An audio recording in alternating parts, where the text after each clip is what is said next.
পারে কি না, হ্যাঁ আমি দেখব, হ্যাঁ আমি যে তার দাদা বলাই এটাও চিনতে পারবে কিনা দেখব। এরম চিন্তা ভাবনা করে নন্দন আচার্যের গৃহে এসেছেন। একটা হাতে বুড়া হল নিয়ে এসছেন, নাঙল।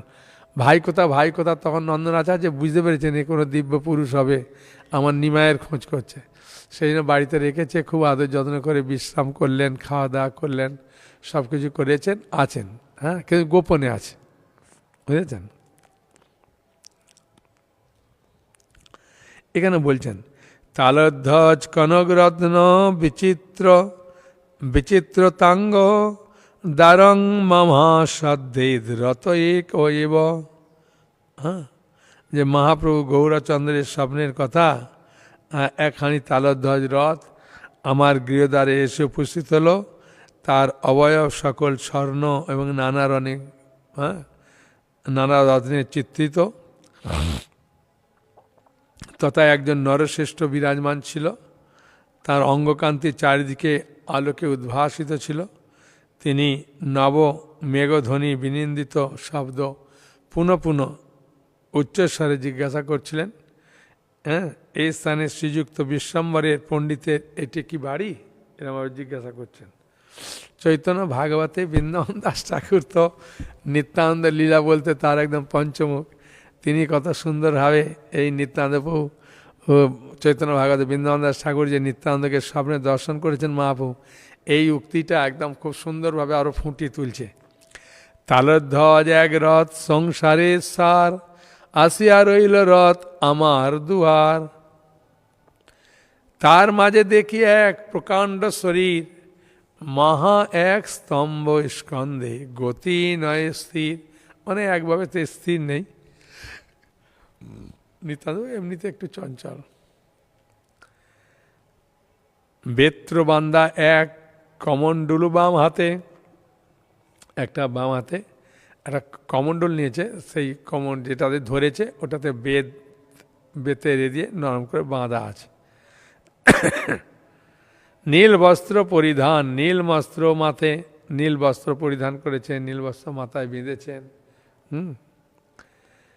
বাম শ্রুতি মূলে এক কুণ্ডল বিচিত্র, হলধর ভাব হেন বুঝি যে চরিত্র।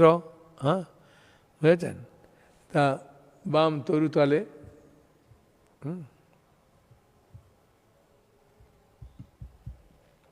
বাম শ্রুতি মূলে এক কুণ্ডল বিচিত্র, হলধর ভাব হেন বুঝি যে চরিত্র। এই বাড়ি নিমাই পণ্ডিতের হয় হয়, ওই যে এই বাড়িটা কি নিমাই পণ্ডিতের হয়? 10 বার 20 বার এই কথা কয়, 10 বার 20 বার বারবার জিজ্ঞাসা করছে এটা কি নিমাই পণ্ডিতের বাড়ি? এটা মা অবধূত বেশ পরম প্রচণ্ড, আর কবু নাই দেখি এমনও উদ্দণ্ড। দেখি আসাম ব্রহ্মবড় পাইলাম আমি, জিজ্ঞাসিল আমি কোন মহাজন তুমি। হাসিয়া আমারে বলে এই ভাই হয়, তোমার আমায় কালী হইবে পরিচয়। মানে এটা মহাপুরুষ স্বপ্ন দেখছেন, আর স্বপ্ন দেখে তার ভক্তদেরকে তিনি বললেন, বুঝেছেন, তার পরিচয় দিয়ে বললেন।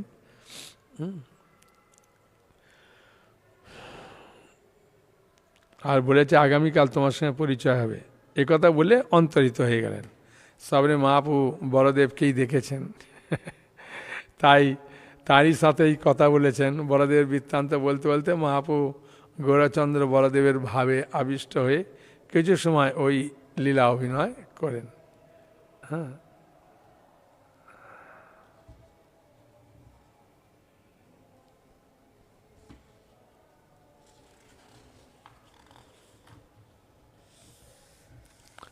আসলে এক একটা আনন্দের লীলা বিভিন্ন জন লিখেছেন। নরহরি চক্রবর্তী ঠাকুর লিখছেন, প্রভু বিশ্বম্বর প্রিয় পরিকর, প্রতিকয়ে শুনো স্বপন কথা। প্রভু বিশ্বম্বর প্রিয় পরিকর, প্রতিকয়ে শুনো স্বপন কথা। কিবা সে নির্মিত অতি সুশোভিত, তালধ্বজ রথ আইল এতা। দেখিনু সুন্দর দীর্ঘ কলেবর, পুরুষ এক কি উপমা তায়ে। এক করণে কিবা কুণ্ডল সে গ্রীভা, কিবা মুখ শশী ভুবন মহে। কালো কুম্ভ হাতে নীলবস্ত্র মাথে, নীলবাস পরিধান সুছন্দে। চৌদিকে নেয়ালে হেলি দুলি চলে, সে ভঙ্গিতে কেবা ধৈর্য বান্ধে। মোর নাম ধরি পুছে বেরি বেড়ি, বুঝি হলদর গমন কইলা।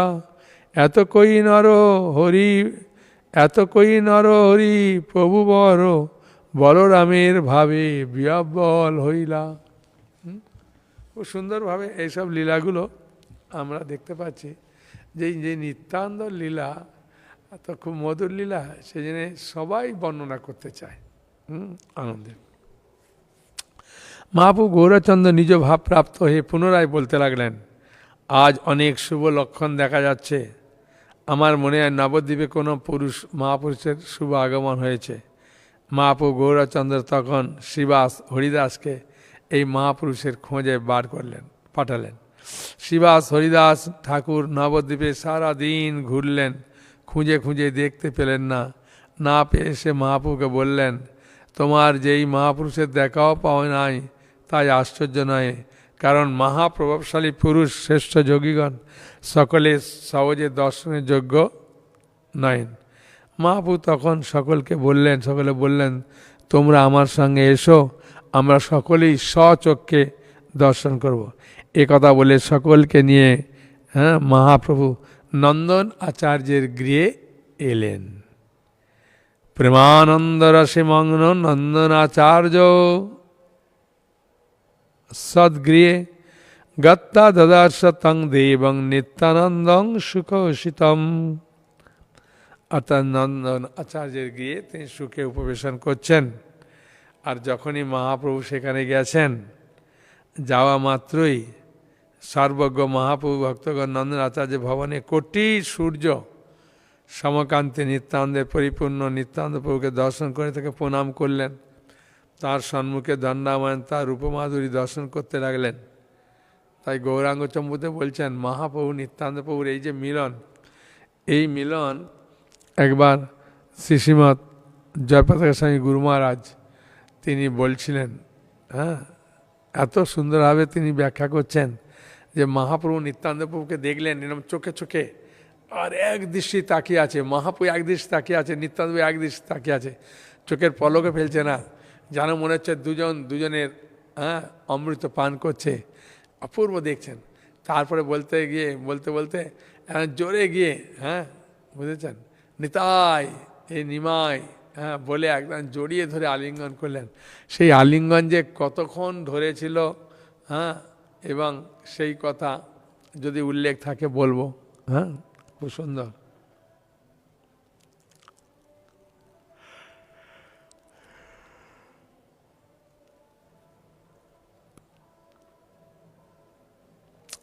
নিত্যানন্দ সম্মুখে রইলা বিশ্বম্বর, চিনিলেন নিত্যানন্দ আপন ঈশ্বর।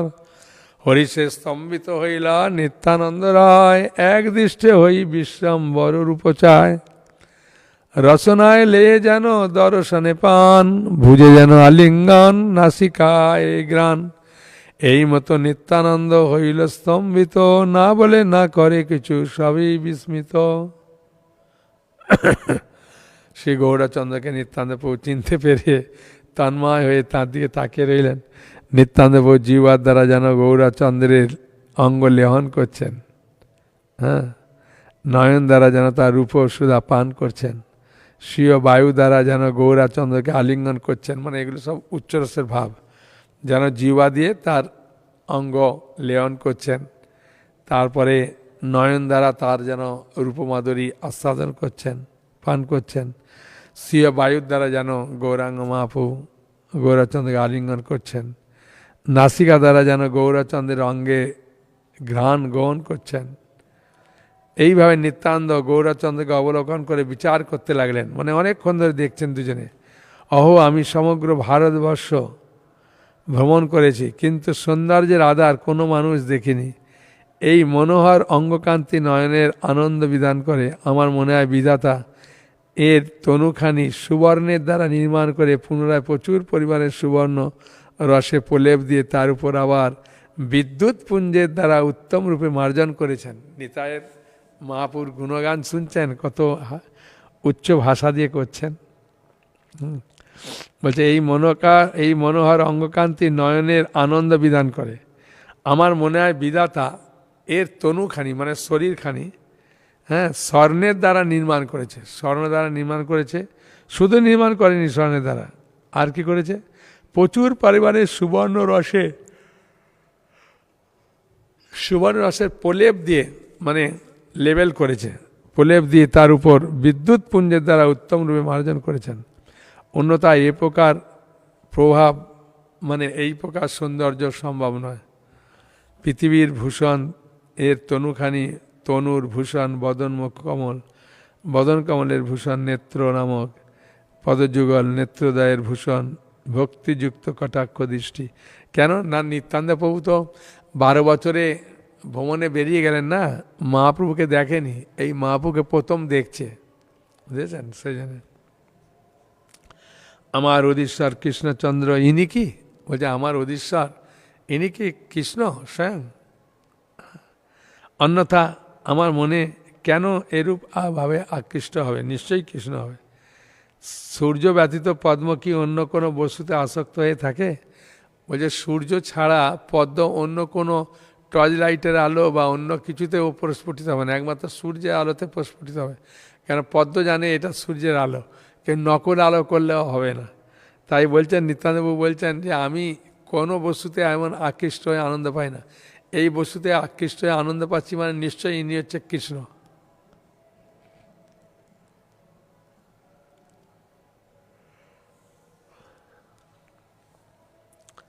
এই ব্রাহ্মণ যদি আমার ইষ্টদেব এই ব্রজরাজ নন্দন শ্রীকৃষ্ণ হয়ে থাকেন, তবে কেন শ্যামবর্ণ আচ্ছাদন করে সুবর্ণকান্তি হয়েছেন, এটি বিচার্য বিষয়।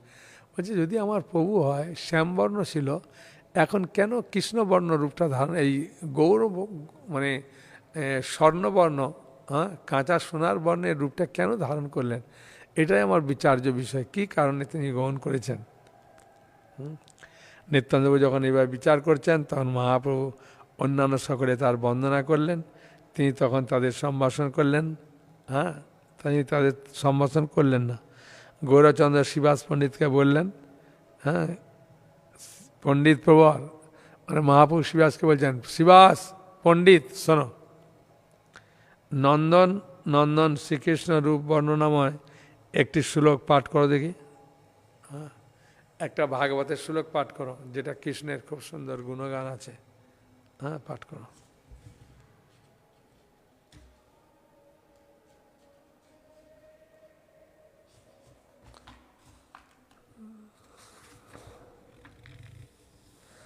আর তখন শিবাস কৃষ্ণের যে রূপমাধুরী সৌন্দর্য সেটা পাঠ করছে। বড়া পীড়ং নটবর বপু কর্ণয় কর্ণিকারাং বিভ্রদ ভাস কনক কপিশং বৈজন্তীং চং মালম রন্দাং বেণুধর সুদয়া পরয়ন গোপ বিদ্যই বৃন্দারণ্য স পদরমণং প্রাবিশদ গীত কীর্তি। প্রাবিশদ গীত কীর্তি। বড়াও পীড়ং নট বড় বপু কর্ণয় কর্ণিকারং বিভ্রদ্ভাস কনক কপিশং বৈজন্তীং চ মালম রন্দাং বেণুধর সুদয়া পরয়ং গোপ বিদ্যই বৃন্দারণ্য সপদরমণং প্রাবিশদ গীত কীর্তি। মানে এটা অনুবাদ খুব সুন্দর। নটবর বপু শ্রীকৃষ্ণ মস্তকে ময়ূরপুচ্ছ রচিত চূড়া, কর্ণ যুগলে কর্ণিকার অর্থাৎ উৎপলাকৃতি কুসুম পরিধানের স্বর্ণবর্ণ পীতবসন এবং গরদেশে পঞ্চবর্ণ পুষ্পচরিত বৈজয়ন্তী মালা ধারণ করে স্বীয় অধর সুদয়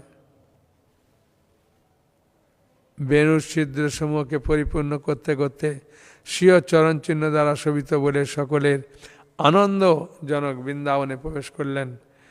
তার সঙ্গে গোপবৃন্দ তখন যশগান করতে লাগলেন। মানে কৃষ্ণ এটা খুব সুন্দর রূপের মাধুর্য। শ্রীকৃষ্ণ বৃন্দাবন লীলা স্মারক শ্লোক নিত্যানন্দের অঙ্গ বিকার হলো। বৃন্দাবন দাস ঠাকুর তাই বলছেন যে এই শ্লোকটা যখন শুনলো না, শোনার পরে কি ভাব হলো শুনুন।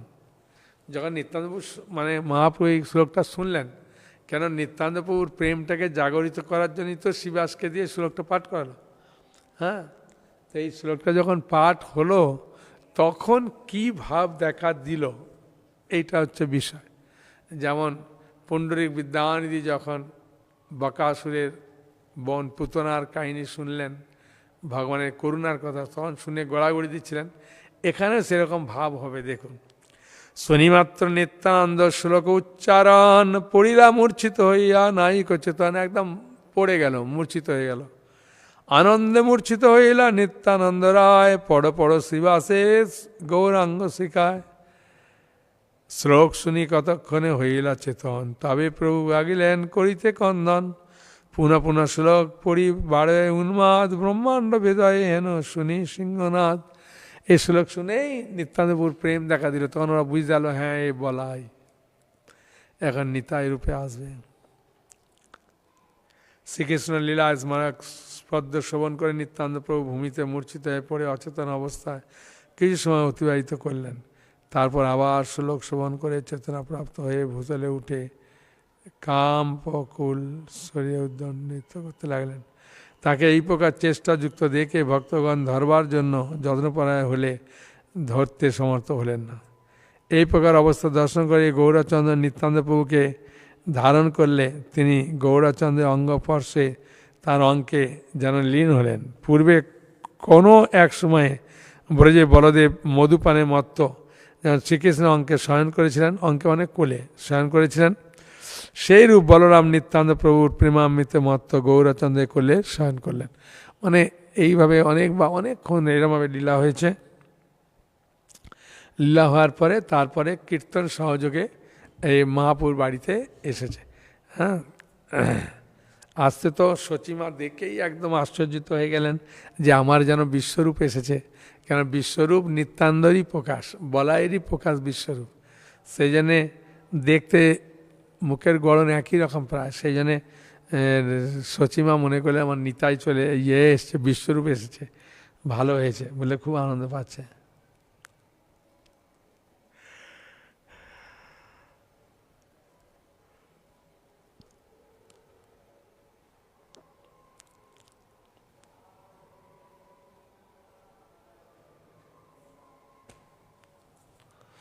মহাপ্রভু জিজ্ঞাসা করছেন, নিতাই বলো তো কোন দিক থেকে তুমি ভ্রমণ করে করে এলে এখানে? প্রভু বলে, জিজ্ঞাসা করিতে করি ভয়, কোন দিক হইতে শুভ করিলে বিজয়? কোন দিক হইতে ঘুরতে ঘুরতে এসেছ? হ্যাঁ, শ্রীপাদ আপনি কোথা হতে এখন শুভ আগমন করে? নিত্যানন্দ অত্যন্ত নম্র হয়ে বললেন। নিত্যানন্দ বলে, তীর্থ করিল অনেক, আমি অনেক তীর্থ ভ্রমণ করেছি।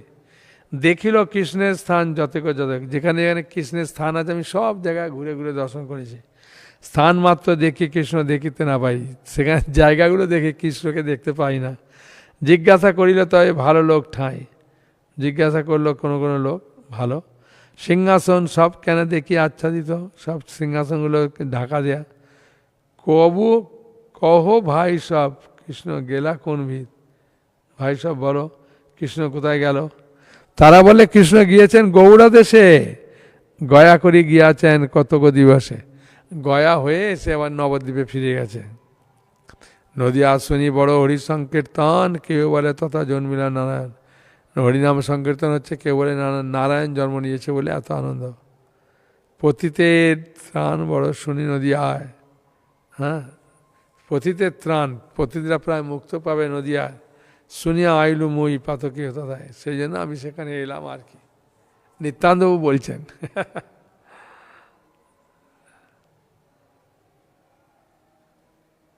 আর গৌরাঙ্গ চম্পুতে এইভাবে লেখা।